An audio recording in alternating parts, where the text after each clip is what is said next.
Vamos a Romanos 8, del 26 al 30.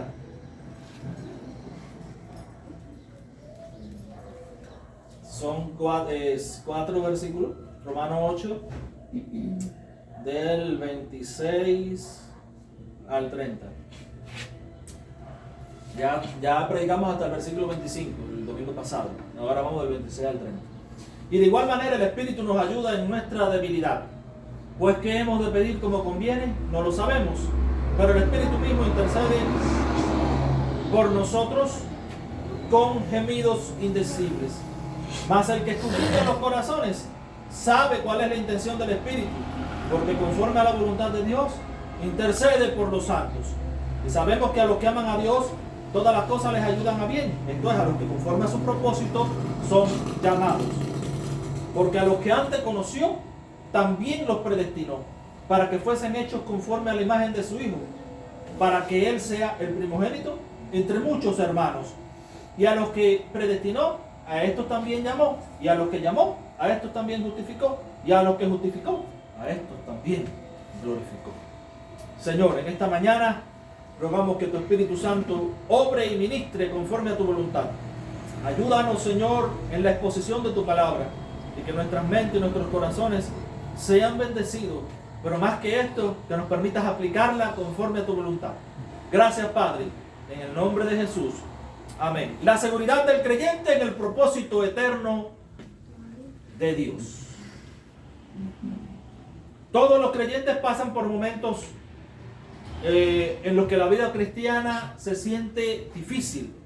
Hay momentos en los que la oración parece débil, en los que las pruebas parecen demasiado pesadas, en los que el sufrimiento parece no tener explicación.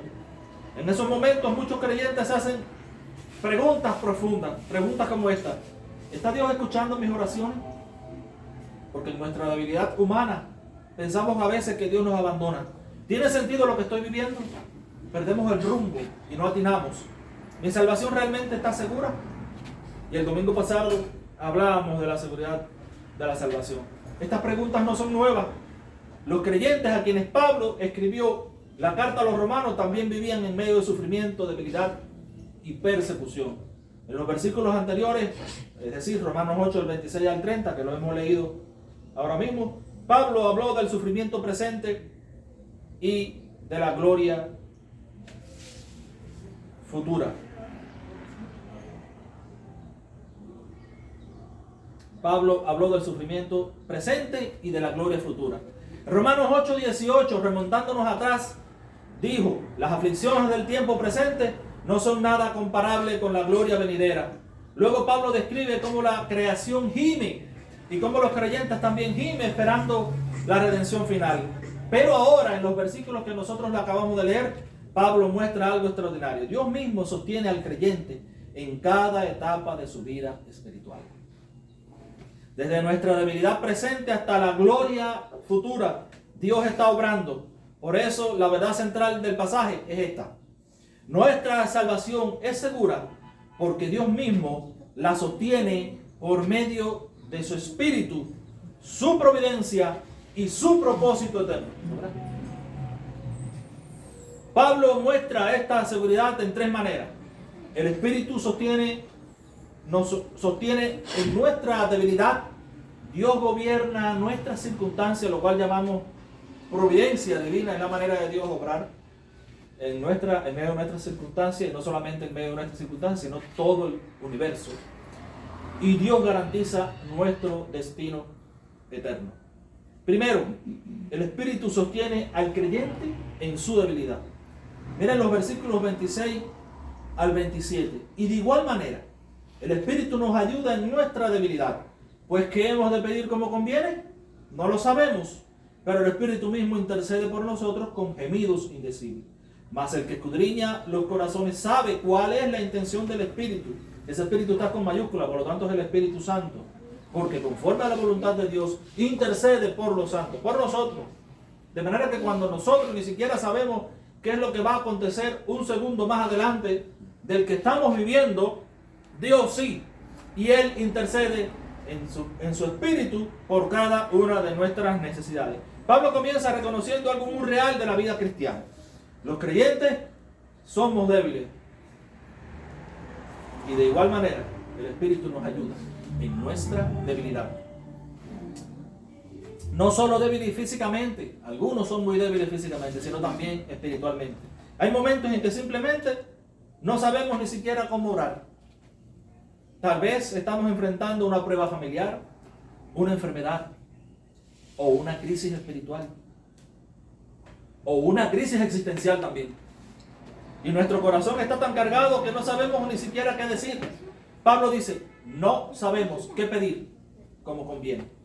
Pero la buena noticia es que Dios no nos deja solos en ese momento. El texto dice, el Espíritu nos ayuda en nuestra debilidad. Y ese Espíritu es con mayúscula. De manera que no, si fuera con minúscula fuera nuestro Espíritu. Pero no, pero dice, el Espíritu con mayúscula es su Espíritu. El Espíritu de Dios, el Espíritu Santo. La palabra ayuda significa tomar una carga junto con alguien. Eso significa ayudar. Es como si el Espíritu viniera a nuestro lado y dijera, yo llevaré esta carga junto contigo. Luego Pablo dice algo aún más profundo. El Espíritu mismo intercede por nosotros con gemidos indecibles. Recuerda que no es usted delante de Dios. El Espíritu de Dios, el que intercede delante de Dios con gemidos indecibles. Según este pasaje lo describe. Además, el versículo 27 dice, intercede por los santos conforme a la voluntad de Dios. Es decir, nuestras oraciones pueden ser imperfectas delante de Dios, pero la intercesión del Espíritu Santo de Dios es perfecta delante de Él. Imagina a un niño pequeño que despierta de noche llorando. Muchas veces no se sabe ni por qué llora. No sabe explicar lo que siente, solo puede llorar. Pero su madre entiende lo que el niño intenta decir con su llanto. Ella interpreta su necesidad y la comunica. De igual manera, el creyente no sabe cómo orar. El Espíritu interpreta los gemidos de su corazón delante de Dios. Cuando no tengas palabras, ora con sencillez lo que te salga del corazón. Ora con lágrimas, con humildad delante de Dios. Ora con un corazón quebrantado, como si tuvieran martillado el corazón con un cincel. Y deja que su palabra fluya en ti y entre la esperanza que solamente puede dar su Espíritu. Porque el Espíritu mismo está intercediendo por ti. Y ahora lo sabes, que está intercediendo por cada uno de nosotros delante de Dios. Segundo, Dios dirige todas las circunstancias para el bien del creyente. En Romanos 8:28, y sabemos que a los que aman a Dios, todas las cosas les ayudan a bien. Esto es a los que conforme a su propósito son llamados. Este versículo es una de las promesas más poderosas de la Escritura. Pablo comienza diciendo, sabemos, no es una posibilidad, es un hecho real, ya lo sé, es una certeza. Luego dice, todas las cosas, no solo algunas, no solo las cosas buenas, sino también las cosas malas. Y es ahí cuando no entendemos cómo es que algo malo puede ayudar para mi bien. Porque ahí lo que Pablo está diciendo es el bien delante de Dios. Y el bien delante de Dios es nuestro bien, porque es el bien real. Aunque sea algo aparentemente malo que nos ocurre. Todas las cosas incluyen prueba, sufrimiento, pérdidas de cualquier tipo o dificultades de cualquier tipo. Pero el texto no dice que todas las cosas son buenas. Dice que todas las cosas cooperan para bien. Es decir, Dios usa incluso las circunstancias difíciles para cumplir su propósito en cada uno de nosotros. Además, esta promesa tiene un contexto específico. Es para los que aman a Dios, llamados conforme a su propósito. Es decir, no es para todo el mundo. El que no ha sido llamado por Dios conforme a su propósito. Es decir, el que no es cristiano no disfruta de esta promesa. Es decir, al que no es cristiano, no todas las cosas les ayudan para bien. Solamente al cristiano, todas las cosas ayudan para bien. El cristiano es el que aplica en esta promesa. Es condicional. Además, tiene un contexto específico. Los cristianos. Es decir, nosotros, los creyentes. Un niño observa a su abuela tejiendo un tapiz. O una niña. Desde donde él o ella estaba sentado, solo veía hilos cruzados, nudos, colores mezclados sin sentido. Parecía un desorden, pero cuando la abuela giró el tapiz, el niño vio una imagen hermosa. Los hilos que parecían caos formaban un diseño perfecto. Así es la providencia de Dios. En medio del aparente caos, forma un diseño perfecto. Desde nuestra perspectiva, muchas cosas parecen confusión. Pero es que no logramos entender el panorama completo a cabalidad. Pero Dios está tejiendo un propósito perfecto. La Biblia muestra eso muchas veces. En Génesis 50:20, vosotros pensaste mal contra mí, mas Dios lo encaminó para bien. Ese es José, cuando lo vendieron como esclavo a Egipto. Y allá salvó a sus propios hermanos y a su padre de morir de hambre. Lo que los hermanos de José hicieron con gran maldad, Dios lo usó para salvar a muchos. Cuando enfrentes pruebas, recuerda esta verdad. Dios no ha perdido el control, nunca. Dios está obrando incluso cuando no lo percibes. Tercero, Dios garantiza el destino eterno del creyente. Mira lo que dice los versículos 29 y 30. Porque, esto es un versículo fundamental, a los que antes conoció, también los predestinó para que fuesen hechos conforme a la imagen de su Hijo, para que Él sea el primogénito entre muchos hermanos. Y a los que predestinó, a estos también llamó. Y a los que llamó, a estos también justificó. Y a los que justificó, a estos también glorificó. En estos versículos Pablo revela que lo que muchos llaman la cadena de salvación o el orden que Dios usa para su salvación. A los que antes conoció también los predestinó. Aquí vemos 5 actos divinos que Dios hace con cada creyente. Dios nos conoció, Dios predestinó, Dios llamó, Dios justificó y Dios glorificó. Y todos están en pasado, aunque no se hayan cumplido en la vida de nosotros. ¿Saben por qué? Porque lo que Dios dice es como si ya estuviera hecho. Porque Él es el dueño de todas las cosas y en Él están hechas todas las cosas. Esto muestra que la salvación del creyente está completamente en las manos de Dios. Mis ovejas oyen mi voz y me siguen, y nadie las arrebatará de mi mano. Mi Padre que me las dio es mayor que todos, y nadie las arrebatará de la mano de mi Padre. Dios conoció, esto habla del amor de Dios. En Efesios 1:4 nos escogió en Él antes de la fundación del mundo. Tuvo una relación de amor con nosotros.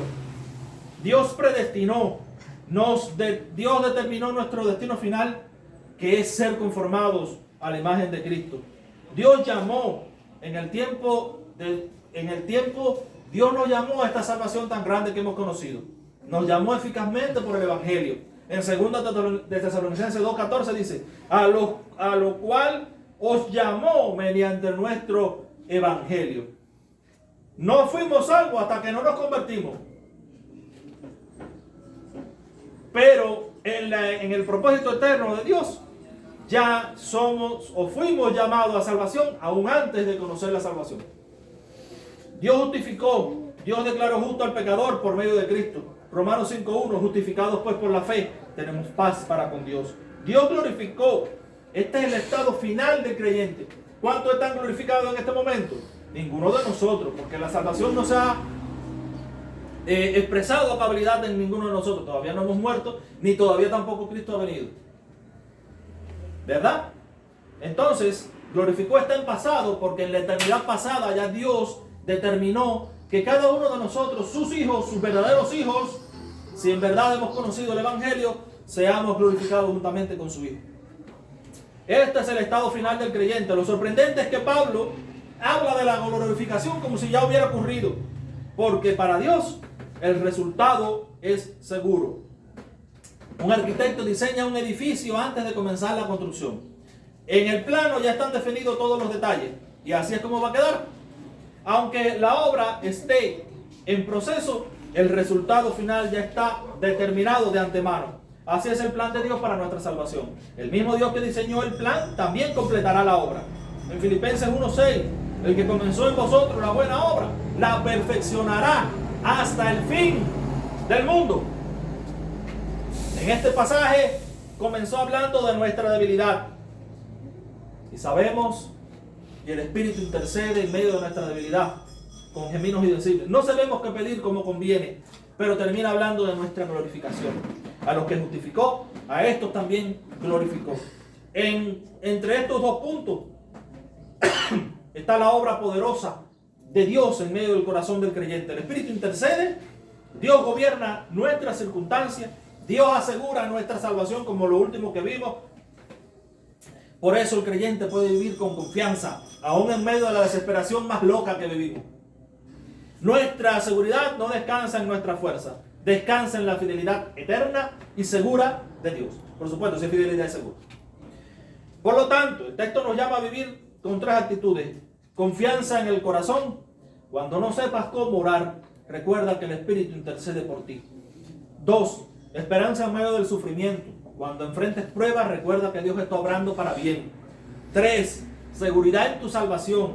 El mismo Dios que te llamó también te llevará a la gloria. Nada ni nadie puede frustrar el propósito de Dios, porque no creemos en un Dios frustrado, creemos en un Dios soberano, no frustrado. Dios comenzó la obra, Dios sostiene la obra y Dios completará hasta el final. ¿Y cuál es el final? Cuando estemos ya en la gloria con Él o en el paraíso aquí con Él. Bien sea que muramos antes de que Cristo venga y estemos entonces en la gloria, o bien sea que Cristo venga y entonces reinemos en el paraíso junto con Él, aquí en la tierra. Padre, en el nombre de Jesús, gracias por esta gran esperanza que nos ha dado en esta mañana a través de tu palabra.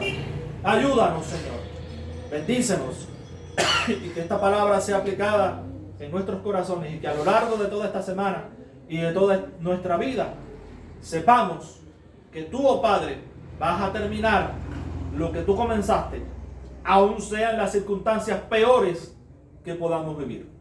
Gracias por esta esperanza. En el nombre de Jesús. Amén y amén. Si hemos terminado en esta mañana, Dios les bendiga mucho y gracias por venir. Ya ahora